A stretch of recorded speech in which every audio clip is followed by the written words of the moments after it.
What's happening with it, world? It's your boy, the Toothless Wonder, back with another video. I guess this video will kind of piggyback off of something I made in the last video when I was talking about bully cooning, right? So I had seen that Big Meech, BMF, that brother, he's home, right? Okay, cool. I mean, lighter, things in totality, I feel like he's done enough time, you know what I mean? Okay, cool, boom. But here's what I'm gonna cover though, right? I saw, and I didn't click on it, but I saw like basically the public sentiment in the urban community about this man coming home. Now I will say it seems like brothers are becoming more enlightened. You know what I mean? So ain't nobody just really just super jockey riding the man. But there are those who I've seen say, oh, because Big Meech is home, that the streets are back. No, they not. What he finna do? You see what I'm saying? This ain't no different than when what was that? I'ma get you sucker. When Huggy Bear came out of jail, you know what I'm saying, with the great big hat with the great big brim and whatnot, and the platform with the fish in it, and now brothers is on the block with the boom box and whatnot, and he held on to his cool about 3 seconds before they laughed him off the block. It ain't gonna be that bad, but I'm just saying, the game done passed him by. You see what I'm saying? Or the version of the game he was playing done passed him by. Now he can probably hop on podcasts and run it up like that, but it'd be stupid for him to get back in the game. But here's what I was thinking about, right? The inverted value system of black culture. I also saw a video from Breed, basically saying like he's not pro-black in the sense of like the black culture, the value system, what we uphold in the black community, right? And I agree with him. I seen somebody say, "We take your black card." He's like, I don't care. Like, what benefit is it, holding up black the degeneracy, the whoredom, the selling drugs to your own people, you know what I'm saying, the adulterous ways, and you know what I'm saying, man, the black culture, from what you see, black pop culture, mainstream culture, is dookie, you know what I'm talking about? To anybody with a free thinking mind, it's dookie. You know what I mean? Ain't nobody. That's why brothers trying to get out of it. And it's not our culture. This is the culture that has been sold and promoted to us. Monkey see, monkey do. Just like back in the day when them gang movies from out west came out, like Colors or South Central, it started planting ideas in the minds of others in other places where gang culture didn't exist, like Little Rock, Arkansas, and you know what I mean. That's how they were able to sell gang culture to places that weren't gang affiliated. Like I'm in Maryland. I thought it was tripping. This was probably like early 2000, and I'm in a small rural town. We started having Bloods pop up here. You know what I mean? Which I would like to believe if we take these same Bloods from here and take them out west, they be like, man, who is that? You know what I'm saying? It's crazy, yo. The inverted black value system is terrible, yo. And again, we can't do nothing about it because they just keep bombarding us with these images every day, yo. It's getting so bad, like on social media and whatnot. Like, just they've turned our. I'll be honest, yo. They've turned our women into nothing, man.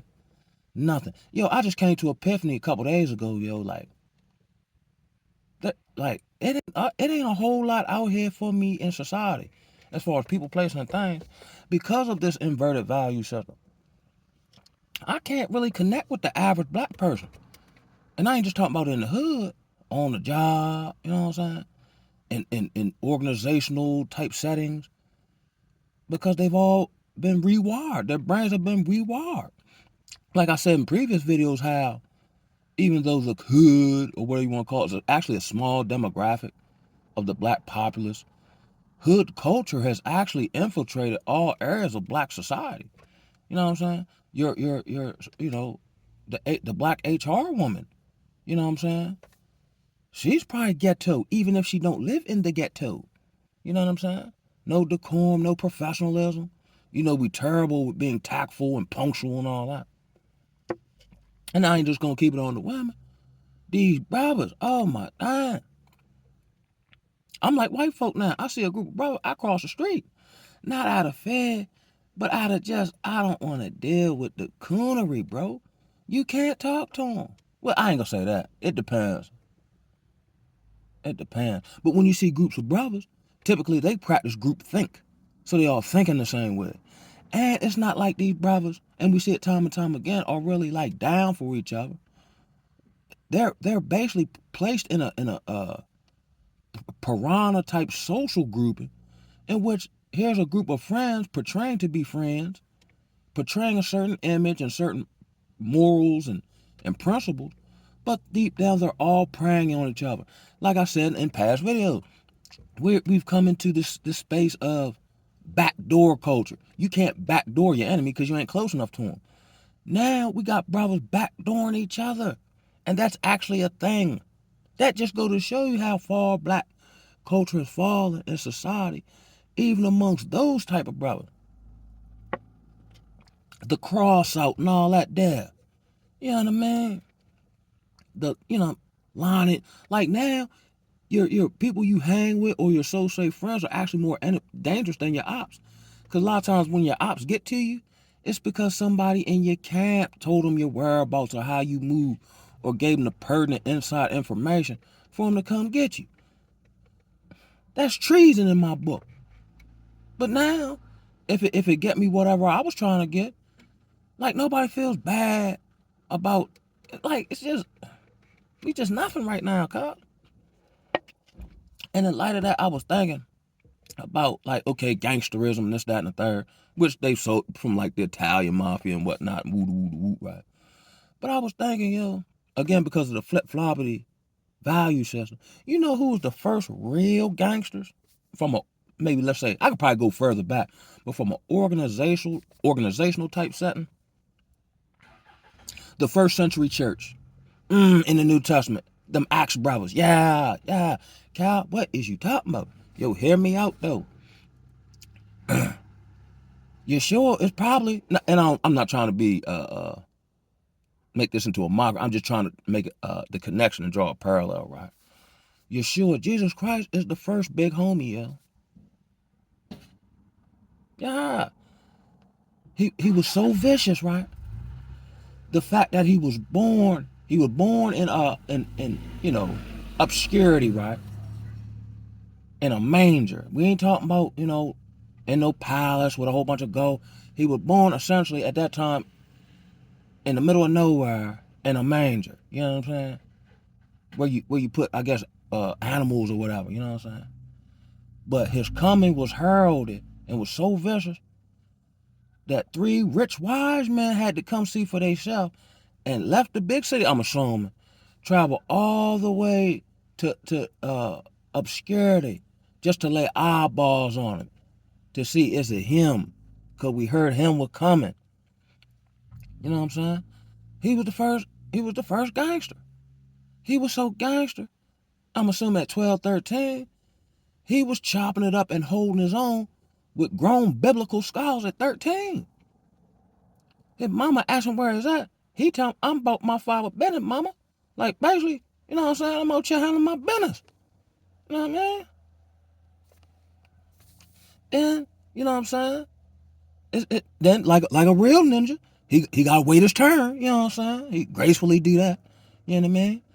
Then he get, I guess, when John the Baptist baptized him, that'd be the comparison or the, comparatorial of him getting blessed into the set.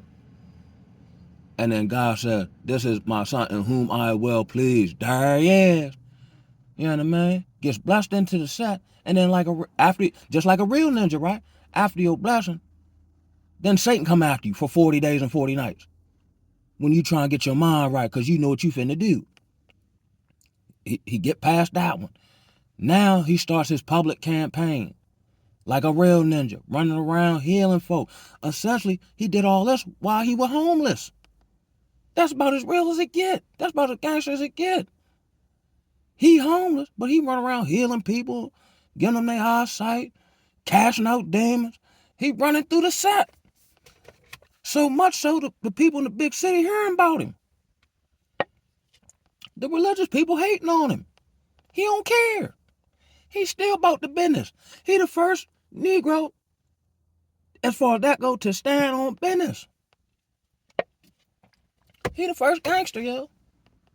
He's so gangster, he go round up 12 homies of that aren't really connected like that. You know, fisherman, taxman, you know what I mean? Whoever. And then teach them the game. Then just like a real ninja, he died. He died for the same, being lined up by the same demographic of people that he was blessing. But before he died, he said, Lord, forgive them, for they know not what they do. And then gave so much of his game to the homies, they could carry on the message after he was gone. It don't get no more gangster than that. That's why even before I come to the knowledge of like who he really is, I say, yo, that sounds like a black man, yo. When I heard Eddie Griffin say, what white man you know roll around with 12 homies? You know what I mean? But not only that, then almost like the first young Dolph, after he go away, then his homies, they continue on with the mission that he's installed into them. He gone. But he had been so instrumental and so influential in them, they never the same after that.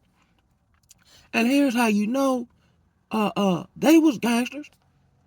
When I forget which two it was.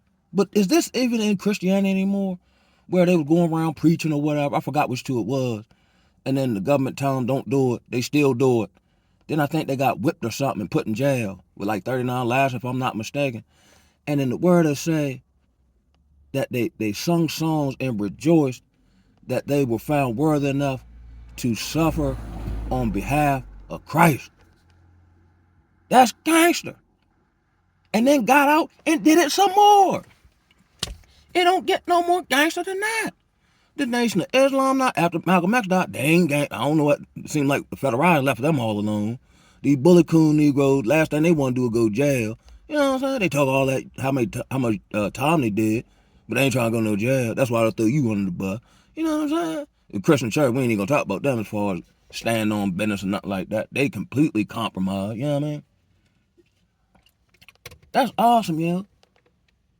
Where I'm actually happy because I've done so much for the set and in the battlefield that I actually get whipped and it make me happy because that let me know I'm doing it right. Woo! Is anybody feeling me? And then they keep on with the keep on. Then I think Nero did, a false flag, burnt down the buildings because they were talking about, like repentance, fire, and brimstone, and then blamed it on them. And then I believe, historically speaking, that's where you start seeing the persecution of the first century church. So they got running hard and all that, but they still getting jiggy. They still telling folk about Jesus and preaching the gospel. And of all the 12 members, we know what happened to Judas. You know what I'm saying? The first Benedict Arnold, which we'll notice throughout history of black folk. You know what I'm saying? All got to have one of them. And John the Revelator, which they tried to from the Roman historical version that I read from a couple of different places, they actually attempted to try to cook him in like cooking oil, but it didn't work. So because they were so mad it didn't work, they basically sent them to the island of Patmos, which was essentially like a prison work camp designed to break your will. One of them joints where you turn big rocks into little rocks. And I think that's where he had the revelation of Revelation, right? All the rest of his homies, Peter, Paul, John, Mark, Luke, they all got executed, yo. And I don't mean like lethal injection like the humane way. I think Peter got crucified upside down. They were having like their skin pulled off and their limbs tied to horses and pulled every which direction, being dismembered that way. Because Rome was terrible with that torture. I think they were getting sawed like you got like a slip and slide, but it got a saw and you're getting sawed in half. They're getting burned at the stake. And in the instances, and I just read one in the New Testament Apocrypha of a brother named Polycarp, like the word poly and then carp. They said he took the drop. You know what I'm saying? They said they burnt him up At first it didn't work, and then I guess they had to do it some more or something. But he wasn't crying and whining and all that. They said he folk was singing. No different than when they stoned Stephen. And they said he lit up like a Christmas tree. When he, you know what I'm saying? And these folk not begging for mercy and crying and telling on their homies. And on top of it, ain't none of them tell on the set. Because they was trying to figure out where they was at so they could, crucify him and do all this, that, and the third to him and all that. They getting burned up at the stake, sawed in half, eaten by wild beasts, and they not snitching. These is the first gangsters, and these is what we as believers should strive to aspire by the Spirit. That's really the spirit of boldness and lack of fear. You know what I'm talking about? Like I said, because somehow the train of videos I've been on seem to be foreshadowing previous videos, or what I say today will piggyback on something I'm going to say later on in the week. Yeah, and I think here in Babylon, we get certain, like an influence of like the finances and trying to hit the super, the next financial level for our families and this, that, and the third. Yeah, I get it, right? But you might not be called to do all that, yo. You might be called to be in poverty, yo. Or you know what I'm saying? And just be the one chosen person in your community. That's what I'm trying to figure out how I ain't got out the States yet. I've been supposed to left. Tried it, got the means of resources, and somehow still can't leave, yo. So I gave up. I said, man, God, it's your will, yo. I'm stop getting all frustrated about it. I'm thinking what I got. And I ain't. As long as I don't start desiring stuff that seem to not be for me at this point in time. Shoot, I'm the only person who operate the way I operate. I'm like an alien around here. You know what I'm saying? But look, yo, when you think about it, yo, these was the first gangsters, yo. Yeah, think about it, yo. This like broken version of Christianity and all that, where the government people come in there and pour out some hot sauce and get their vote and all that, man. No, man. Yeshua turned over the money changing tables and beat on them folk, man. That wasn't no sin, man. Get your up out of here, cuz. Respect my father's house, man. That's as gangster as it get. Maybe that's why there's that emasculation agenda, seemingly primarily on Negroid men here in America. I don't think Hispanic men are subject or any other or subject to the same programs to the same level, yo. We the first gangsters. Well, they were the first gangsters. This is what we should aspire. When the Bible says they love their lives not even unto death, if I'm saying that correctly. They don't even care, they died. That's how much they love Yah and his teachings, and you know what I'm saying? Being, like Paul said, being content in all things. If he boasts in anything, he'll boast in his affliction. That's what he was taking pride in. Not who he used to be with the Romans. He was taking pride in all the stuff he had overcome and been afflicted to and didn't change. That's gangster. When I start boasting about, that's the equivalent of a brother on the block boasting about how many times he done got shot and how many times he done OD'd and he's still here. But then he changed his life and he tried to stop other homies from getting shot and OD'd. You know what I'm saying? He down by law. He doing it for the love of the game. Care nothing about no money. I shouldn't even be here. Am I making any sense, yo? Yo, I go on and on and on, yo. But again, they twist the narrative, right? To make it seem like they were weak or like the world overcame them and all that. They wasn't fit, man. We're talking about the big homie and 12 of his lope dogs have basically influenced the entire world from 2,000 years ago. That's as gangster as it gets. Negro around here do something super spectacular, they forget it next week. You know what I mean? Yo, I want to be down with the set, yo. And then not only that, if you're quote unquote chosen, you know how you get blessed in this, you know how like in a regular game you get beat up or whatever the case may be. In this game, you go through suffering. I remember telling like, okay, I start having certain epiphany. I'm like, man, let me stop. I don't think God want me treating these people like this or selling these people this and all that. Then I lost everything, yo. That's how I got blessed. That's how you get blessed into the set. You lose the world.